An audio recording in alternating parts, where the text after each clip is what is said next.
Salut à tous, c'est Akaris, donc je décide aujourd'hui de créer une nouvelle série qui va s'appeler Road to GFX. Donc c'était pour vous aider en quelque sorte à maîtriser quelques logiciels si vous devenir GFX ou plus. Euh, donc vous avez Photoshop et Cinema 4D. Moi pendant les 3 premiers épisodes je pense que je vais parler plus de Photoshop. Ensuite je vais allier Photoshop et Cinema 4D lorsque vous avez maîtrisé les outils en quelque sorte de Photoshop. Donc moi avant, quand je voulais devenir GFX ou... Enfin moi je me prétends pas être GFX mais comment dire... voilà, je suis juste intéressé par ça et c'est en quelque sorte une passion. Mais je veux dire, si vous c'est votre passion et vous voulez en connaître un petit peu plus, je sais que vous avez déjà regardé des tutos.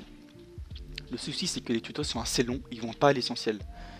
Ils vous montrent trop de choses qui n'ont rien à voir, des choses qui s'utilisent jamais. Donc moi, je me mets à votre place et je me suis dit pourquoi pas créer une série de tutos sur, sur Photoshop Cinema 4D, sauf pas comme les autres. On va directement aller à l'essentiel et même je vais vous donner entre guillemets les clés pour vraiment réussir. Donc comment faire pour vraiment connaître Photoshop en quelque sorte et bien l'utiliser, donc rapidement. Voilà, c'est mon objectif, c'est d'aller directement à l'essentiel, de vous aider.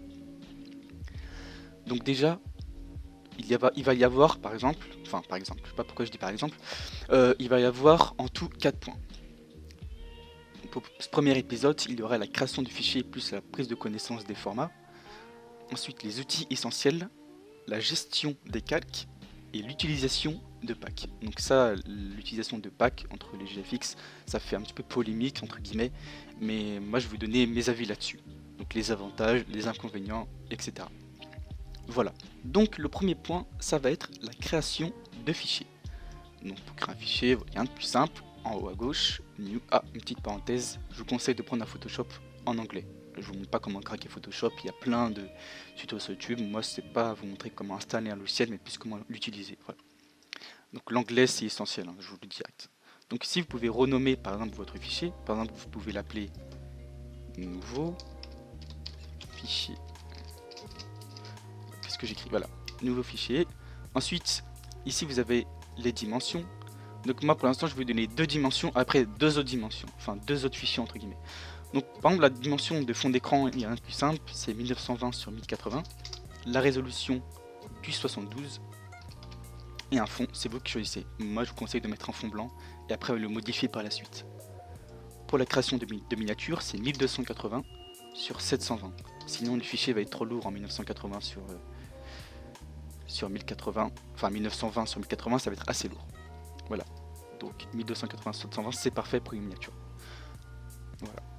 Ensuite, si vous voulez créer des bannières Twitter ou des bannières YouTube, vous aurez dans la description un lien de téléchargement où vous pouvez télécharger un dossier que j'ai créé, donc c'est pour vous, où il y a 2 fichiers à l'intérieur. Donc les 2 fichiers, les voici. Vous avez les fichiers pour créer une bannière Twitter juste ici. Hop, et ici pour une bannière YouTube. Donc pour activer et désactiver le repère, c'est CTRL H. Comme ça, vous avez le repère qui s'affiche. Voilà, comme ça. Au moins, tout est délimité. Comme ça, vous savez où vous allez et vous n'êtes pas perdu. Voilà. Pour continuer sur les formats, 3 formats sont essentiels pour un petit peu se lancer dans GFX. À connaître, à utiliser. Donc, vous avez les fichiers en .psd. Donc, c'est des fichiers qui peuvent être modifiés. Ensuite, les fichiers JPEG et les fichiers PNG. Donc, fichier JPEG, c'est les fichiers, donc c'est l'image elle-même. Donc, quand vous l'importez sur Photoshop, vous ne pouvez pas la modifier. C'est l'image telle quelle. Ensuite, vous avez les fichiers en .png. Donc, c'est les fichiers ou les images qui ne possèdent pas de fond. Voilà. Donc, ça, c'est beaucoup utilisé pour si vous voulez ajouter des personnages sur votre miniature ou des choses comme ça. Toujours aller chercher sur Google. Si vous cherchez Spider-Man, n'importe quoi, Batman, rajoutez PNG. Comme ça, vous avez le fichier sans fond, l'image sans fond. Voilà. Donc le troisième point, on va parler des outils. Donc les outils essentiels, moi c'est ce que je vais vous montrer. C'est vraiment les soucis, pardon. Je sais pas pourquoi je dis ça. Les outils essentiels, voilà. C'est vraiment les outils que j'utilise le plus. Donc je vais vous montrer ça. On va déjà créer un nouveau fichier en 1920p. Enfin 1920p. En 1920 sur 1080. Voilà, 72. Voilà. Une fois que c'est fait, vous allez ajouter ça. Ça je vous montrerai plus tard, hein. Là je vous montre vite fait pour ajouter un fond. Bah, vous savez quoi, on va pas ajouter un fond, on va directement... voilà. Donc là vous avez l'outil, ici vous avez l'outil déplacement. Donc ça va être pour déplacer des formes ou des choses comme ça. Donc par exemple je vais créer un petit rectangle. Voilà. Je vais prendre juste la couleur noire. Voilà. Donc là ça va être vraiment pour déplacer vos calques. Voilà. Ensuite vous avez l'outil sélection. Donc si vous voulez sélectionner une partie du rectangle, n'oubliez pas déjà de pixeliser le calque. Clic droit. Voilà. Là vous pouvez le modifier, sinon vous pouvez pas. Donc je vais sélectionner par exemple la moitié du rectangle. Hop. Et avec l'outil déplacement, je vais venir le découper. Voilà, c'est un petit peu l'outil découpe déplacement entre guillemets. Et si vous voulez désélectionner, faire une forme comme ça, vous revenez sur l'outil sélection, clic droit, déselect. Et voilà. Ensuite, vous avez l'outil lasso. Donc l'outil lasso, ça va être pour un petit peu sélectionner des objets ou des choses sur une image. Donc si par exemple moi je veux sélectionner quelque chose sur ce carré, je vais venir prendre lasso polygonal et par exemple je vais venir faire un autre carré. Voilà, je le fais. Voilà, ici vous avez sélectionné une partie du carré, déplacement, on utilise l'outil déplacement pour désélectionner. Hop, et voilà. Donc là c'est vraiment pour sélectionner des parties d'une image ou d'un fichier. Voilà. Donc ça s'appelle l'outil lasso. Donc lasso polygonal. Voilà, c'est le plus utilisé. Ensuite vous avez la baguette magique. Donc à quoi ça sert la baguette magique? La baguette magique ça va être par exemple si je... Hop, attendez. Voilà, je vais créer un nouveau calque. Si par exemple, non, il n'y a pas besoin de créer un nouveau calque. Si par exemple vous créez un autre rectangle, pas d'une autre couleur, par exemple, qui se différencie d'un autre calque, vous allez prendre l'outil baguette magique. Voilà, on pixelise le calque, on n'oublie pas. Voilà. Donc, comment faire? Tout simplement, ça va venir choisir directement le calque en lui-même. Hop. Et on découpe. Comme ça. Enfin, on découpe ou on l'enlève. Il faut vraiment qu'il y ait une différenciation de lumière ou de couleur si vous voulez sélectionner un autre calque. Voilà. Ensuite, vous avez l'outil pinceau. Donc l'outil pinceau, c'est très simple. Il est ici. Vous changez la couleur. Hop. Donc moi, je vais prendre du rouge. Et là, vous pouvez peindre. Entre guillemets. Donc moi, je fais CTRL Z pour retour. Hein. Ça aussi, c'est un raccourci à connaître.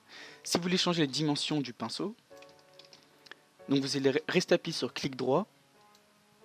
Comme ça. Et en même temps, vous allez rester appuyé sur Alt. Donc, déjà, vous faites Alt. Je sais pas pourquoi je dis il faut clic droit d'abord. Vous faites Alt, clic droit, et vous allez vers la gauche. Et là, le pinceau rétrécit. Si vous voulez un pinceau avec de l'encre, entre guillemets, enfin de l'encre, de la peinture un petit peu plus dure, pour que le calque soit plus dur, vous allez faire Alt, clic droit, et vous allez aller vers le bas. Donc là, ça va être 10 fois plus dur. Voilà. Ensuite, inversement, vers le haut, pour vraiment quelque chose de doux. Voilà. Donc vers la gauche pour rétrécir, à droite, augmenter, en bas, pour que ce soit plus dur, en haut, plus doux. Voilà. Ensuite, vous avez l'outil gomme. Donc la même chose que pour le pinceau, pour les dimensions. Voilà, pour plus dur, plus doux. Voilà, il n'y a rien de plus simple. Voilà. Ensuite, vous avez le pot de peinture. Donc à quoi sert le pot de peinture? C'est très simple. Si par exemple, vous avez un gros rectangle comme ça, rouge, et moi je vais le changer directement de couleur, le rectangle, je vais choisir par exemple du bleu. Je prends un pot de peinture, comme ça, je n'oublie pas de pixeliser le calque, et je clique, et ça me donne du bleu. Tout simplement, il n'y a rien de plus simple. Vous faites ça sur n'importe quelle forme, il n'y a pas plus simple que ça. Ensuite, vous avez le pen tool. Donc là par exemple si vous créez un rectangle qui est une image, par exemple là je vais coller toutes les images, voilà, donc ça fait une seule et même image. Et vous sélectionnez juste le carré rouge. On pourrait très bien prendre l'outil polygonal, mais il y a aussi un autre outil qui s'appelle le Pen Tool, comme celui-ci. Vous pouvez le sélectionner, pareil, sauf que pour les formes géométriques qui disposent de courbes, vous avez juste à rester appuyé, hop, et après ça sélectionne une certaine partie. Donc voilà. Donc ça c'est vraiment pour les formes qui ont des courbes ou des choses comme ça. Voilà. Donc, par exemple je vais faire une petite forme comme ça. Voilà. Ça fait un tracé. Je fais clic droit sur avec mon tracé, make sélection, créer une sélection. Et voilà, tout simplement. Ça peut aussi servir de tracé, hein, mais c'est aussi pour détourer plus facilement les personnages. Voilà. Ensuite, vous avez l'outil texte. Voilà.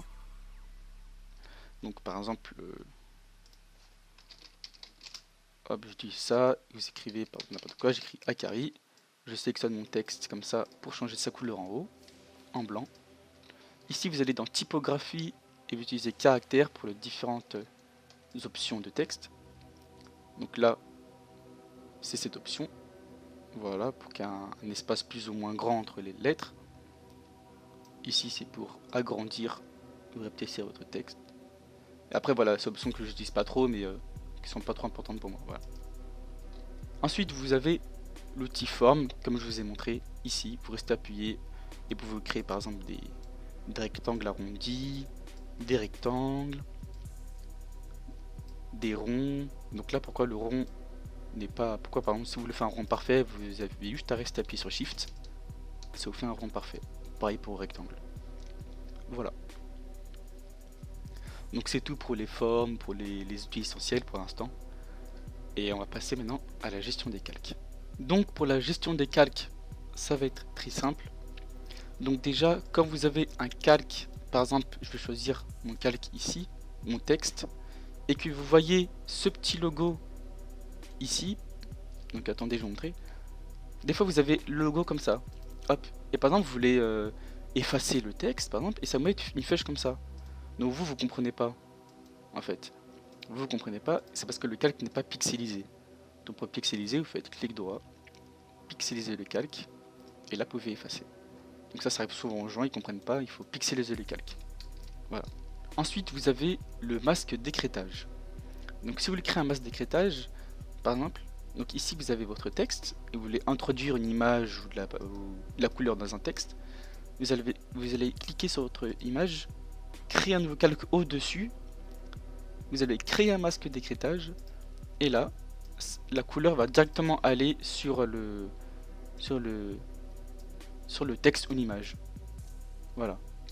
Donc moi je vais vous montrer un petit exemple, par exemple je vais prendre du rose, voilà, et voilà, ça va directement sur mon texte.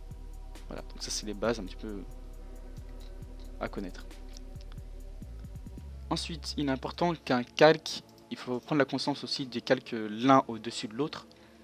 Par exemple, si je veux que les roches ici, qui sont ici, soient devant, bah, tout simplement je vais les mettre tout devant, et elles seront devant. Donc comment je... Attendez, hop, voilà. J'ai pris une mauvais fichier. Si je veux que toutes les roches soient devant, je mets tout devant. Hop. Et là, ce sera devant les lettres. Et si je veux que ce soit derrière les lettres, je vais mettre tout simplement en dessous. En dessous du texte ou en dessous du background. Donc voilà, enfin au-dessus du background. Donc voilà, là c'est derrière.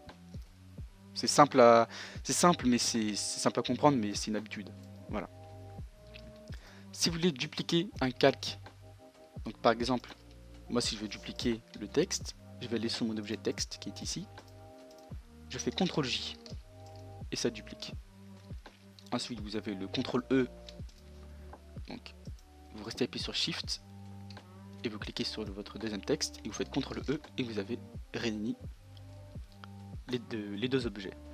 Voilà. Donc si vous voulez tout réunir, vous prenez le premier, vous restez appuyé sur Shift, le dernier, CTRL-E et vous avez tout. Et ça crée un seul et même calque. Par exemple, à l'inverse, vous choisir un à un. Je voulais choisir qu'est-ce que vous voulez unir. Vous restez appuyé sur CTRL. Donc le premier. Hop, je reste appuyé sur CTRL.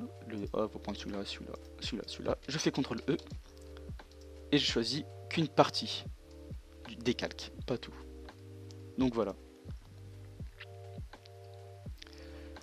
Donc voilà, j'en ai fini pour la gestion de calque. Et maintenant, on va voir l'utilisation des packs.